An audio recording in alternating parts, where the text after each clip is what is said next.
नमस्कार शेतकरी मित्रांनो, ॲग्रोवनमध्ये आपल्या सर्वांचे स्वागत. आपण आजच्या ॲग्रोवन शेतमार्केट पॉडकास्टमधून महत्त्वाच्या 5 शेतीमाल बाजाराचा आढावा घेणार आहोत.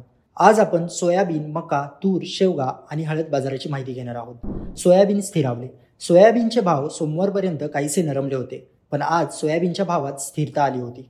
देशातील काही बाजारांमध्ये भाव पातळी कालच्या तुलनेत आज 20 ते 50 रुपयांपर्यंत सुधारली होती, तर बहुतांशी बाजारांमध्ये दर स्थिरावलेच होते.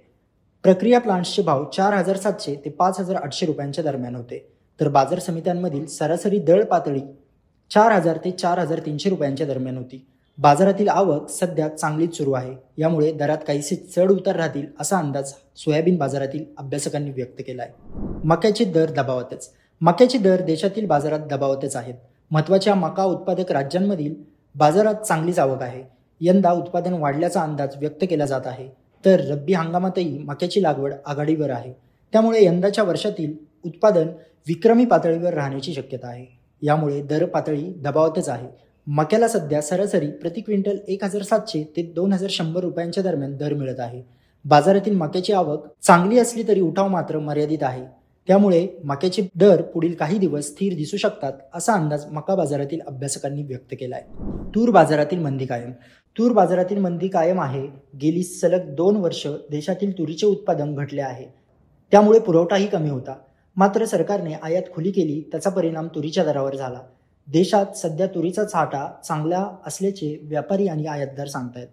त्यामुळे तुरीला प्रति क्विंटल सरासरी 6,600 ते 6,900 रुपयांचा भाव मिळतोय. यंदाही देशातील तुरीची लागवड घटली आहे. मात्र आयात 31 मार्च 2026 पर्यंत खुली आहे. या काळात मोठ्या प्रमाणात तुरीची आयात होणार आहे. याचा परिणाम तुरीच्या बाजारावर होऊ शकतो असा अंदाज तूर बाजारातील अभ्यासकांनी व्यक्त केला आहे. शेवग्याला उठाव कायम. राज्यातील बाजारात शेवग्याला उठाव आहे. मात्र दुसरीकडे शेवग्याची बाजारातील आवक कमी आहे. याचा परिणाम शेवगा दरावर होत आहे. शेवग्याचे भाव सध्या तेजीतच आहे. शेवग्याला बाजारात सरासरी 8,000 ते 9,000 रुपये प्रति क्विंटलचा दर मिळतोय. यंदा पावसाचा शेवगा पिकाला मोठा फटका बसलाय. राज्यातील बहुतांशी शेवगा उत्पादक भागांमध्ये पाऊस झाला, यामुळे उत्पादन कमी झाले. परिणामी बाजारातील शेवग्याची आवक कमी झाली आहे.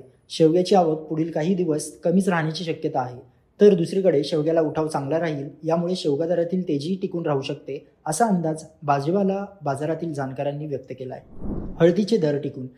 देशातील बाजारात हळदीचे दर टिकून आहेत. मागील काही आठवड्यांमध्ये हळदीच्या दरात सुधारणा झाली होती, मात्र सध्या दर पातळी टिकून आहे. हळदीला सध्या सरासरी प्रति क्विंटल 13,000 ते 16,000 रुपये दर मिळतोय. हळदीचा हा भाव मागील 2 आठवड्यांमध्ये टिकून आहे. सध्या देशातील अनेक बाजारांमध्ये हळदीची आवक कमी झाली आहे, तर हळदीला उठाव चांगला आहे.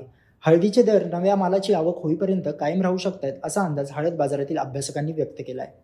हे होतं आजचं आपलं शेतमार्केट पॉडकास्ट. आपण रोज सायंकाळी 5 वाजता शेतमार्केट पॉडकास्टमधनं महत्त्वाच्या शेतीमाल बाजारातील घडामोडींचा आढावा घेत असतो. त्यासाठी ॲग्रोवनच्या चॅनलला सबस्क्राईब करा आणि जास्तीत जास्त शेतकऱ्यांपर्यंत हे पॉडकास्ट पोहोचवण्यासाठी लाईक आणि शेअर करायला विसरू नका.